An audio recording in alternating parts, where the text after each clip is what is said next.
Hello, నేను miss రావు. తెలంగాణ ప్రజాప్రతినిధుల సిఫారసు లేఖలకు విఐపి దర్శనాన్ని అనుమతిస్తూ తిరుమల తిరుపతి దేవస్థానం ఇప్పుడు వెసులుబాటును కల్పించింది. దీంతో అక్కడికి వెళ్ళినటువంటి విఐపి భక్తులు ఆనందం వ్యక్తం చేస్తూ ఉన్నారు. అయితే ఆంధ్రప్రదేశ్ రాష్ట్రంలో మాత్రం అసలు ఇతర రాష్ట్రాలకు సంబంధించినటువంటి ప్రజాప్రతినిధులకు విఐపి బ్రేక్ దర్శనాల అనుమతి ఇవ్వటం ఏంటి, వాళ్ళ సిఫారసు లేఖలకి అనేటువంటిది ఒక చర్చ నడుస్తుంది. ఇదే క్రమంలో తెలంగాణ ముఖ్యమంత్రి రేవంత్ రెడ్డి గారు బెచ్చమడుకున్నట్టు అడుకోవాల్సిన అవసరం ఏంది, తిరుమల తిరుపతి దేవస్థానానికి సంబంధించిన బోర్డుని లేదా ఆంధ్రప్రదేశ్ ప్రభుత్వాన్ని, వాళ్ళకి టీటీడీ ఉంటే మనకి వైటీడీ ఉందని చెప్పి ఆయన చేసినటువంటి కామెంట్. వాస్తవంగా తిరుమల తిరుపతి దేవస్థానం ఖచ్చితంగా ప్రజాప్రతినిధి సిఫారసు లేఖలకు అనుమతించాలి, విఐపి బ్రేక్ దర్శనాలకు అనుమతించాలని చెప్పి అభ్యర్థించినప్పుడు ఆంధ్రప్రదేశ్ ప్రభుత్వం సానుకూలంగా స్పందించింది.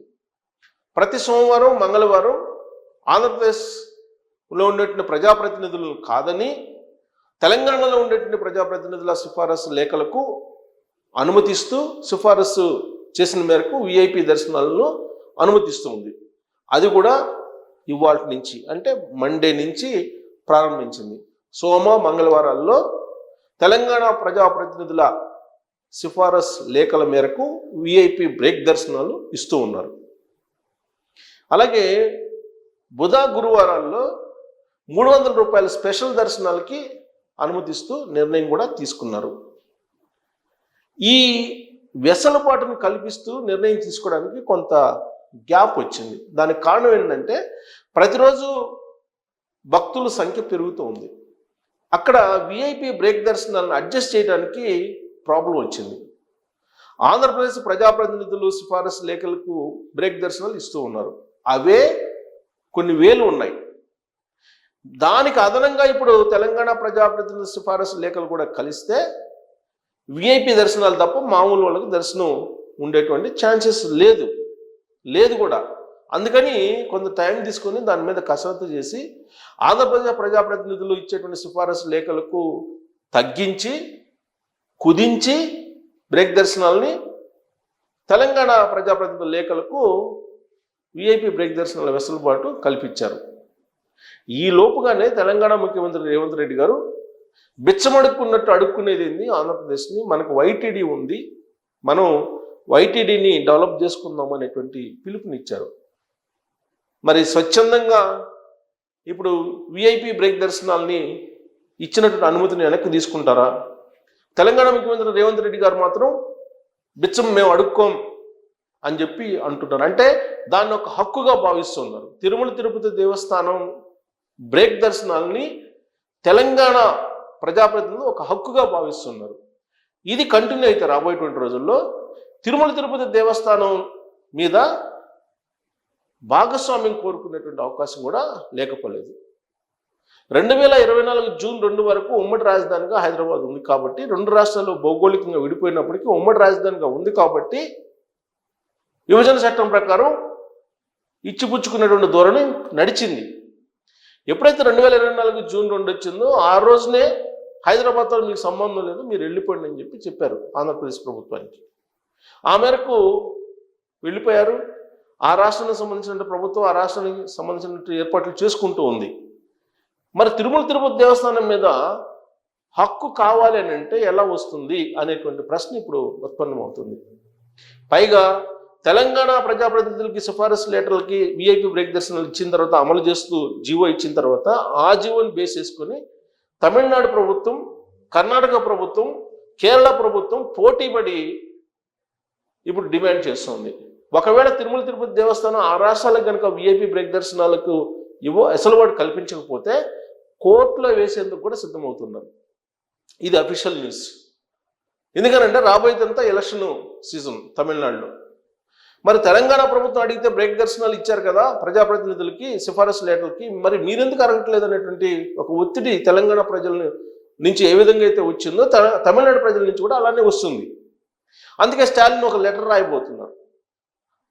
ఆంధ్రప్రదేశ్ ముఖ్యమంత్రి చంద్రబాబు నాయుడు గారికి లెటర్ రాస్తూ మాకు కూడా మా ప్రజాప్రతినిధుల సిఫారసు లెటర్లకు కూడా బ్రేక్ దర్శనాల వెసులుబాటు కల్పించాలి అనేటువంటి డిమాండ్ తీసుకురావడానికి ప్రయత్నం చేస్తున్నారు. అది రాజకీయపరమైన వ్యూహం కావచ్చు, లేదా నిజంగా వాళ్ళ ప్రజల కోసం అయినా కావచ్చు. అలాగే కర్ణాటక ప్రభుత్వం కూడా పక్కనే ఉన్నటువంటి తెలంగాణ రాష్ట్రం కాంగ్రెస్ పార్టీ ప్రభుత్వం ఉంది, కాంగ్రెస్ పార్టీ ముఖ్యమంత్రి ఉన్నారు. ఆయన లెటర్ రాస్తే తెలంగాణ ప్రజాప్రతినిధులకు విఐపి బ్రేక్స్ వెసులుబాటు కల్పిస్తూ ఆంధ్రప్రదేశ్ ప్రభుత్వం అంగీకరించింది కదా, మరి మీరు రాయొచ్చు కదా అని చెప్పి అక్కడ ఉన్నటువంటి ముఖ్యమంత్రి సిద్దిరామయ్య గారి మీద కర్ణాటక ప్రజలు ఒత్తిడి తీసుకొస్తున్నారు. కనీసం విఐపి బ్రేక్ దర్శనం సిఫారసులు చేస్తే ఇవ్వకపోయినప్పటికీ స్పెషల్ దర్శనాలన్నా ఇప్పించండి అని చెప్పి ఆ రాష్ట్రాలు ఇప్పుడు ఒత్తిడి తీసుకొచ్చేటువంటి దిశగా వెళ్తూ ఉన్నాయి. ఇలాంటి పరిస్థితుల్లో తిరుమల తిరుపతి దేవస్థాన ధర్మకర్తల మండలి సమావేశం జరుగుతుంది ఇవాళ. ఈ సమావేశంలో కీలకమైనటువంటి నిర్ణయాలు తీసుకోబోతున్నారు.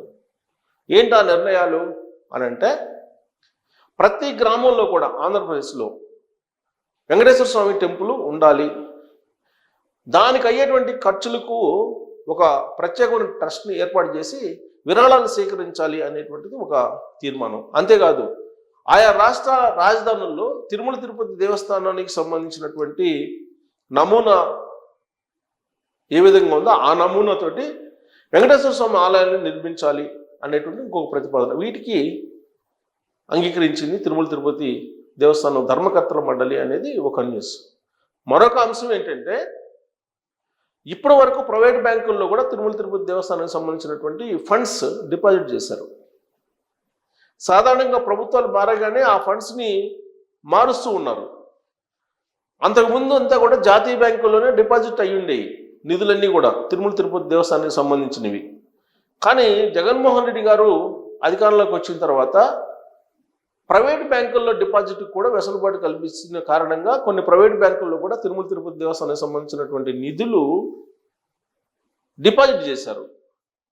ప్రైవేట్ బ్యాంకుల్లో ఉండడం అనేది క్షేమం కాదు అని చెప్పి భావిస్తూ జాతీయ బ్యాంకులకి వాటిని షిఫ్ట్ చేయాలనేటువంటి ఒక కీలకమైనటువంటి నిర్ణయం తాజాగా బోర్డు తీసుకుందని చెప్పి కూడా తెలుస్తుంది. వీటితో పాటు వీలున్నంత తొందరగా దర్శనాలు ఎలా చేయించాలి అనే దాని మీద చర్చించుకున్నట్టు కూడా సమాచారం. అలాగే 2025-26 ఆర్థిక సంవత్సరానికి బడ్జెట్ను కూడా ఆమోదించారు తిరుమల తిరుపతి. దాదాపుగా 5,400 కోట్ల రూపాయల బడ్జెట్ను ఆమోదించినట్టు తెలుస్తుంది. అలాగే వివిధ అంశాల మీద కూడా చర్చించినట్టు సమాచారం. ముఖ్యంగా బడ్జెట్ను ఆమోదించడం, అలాగే ఒక ప్రత్యేకమైన ట్రస్ట్ని ఏర్పాటు చేసి ప్రతి గ్రామంలో వెంకటేశ్వర స్వామి టెంపుల్ నిర్మించడానికి విరాళాలు సేకరించడం, డిపాజిట్లని నేషనల్ బ్యాంకు మార్చడం, ఈ ప్రధానమైనటువంటి అంశాలతో తీర్మానాలు చేశారు. At the same time Telangana ప్రజాప్రతినిధుల సిఫారసు లెటర్లకు విఐపి బ్రేక్ దర్శనాలను అమలు చేస్తూ నిర్ణయం తీసుకున్నారు.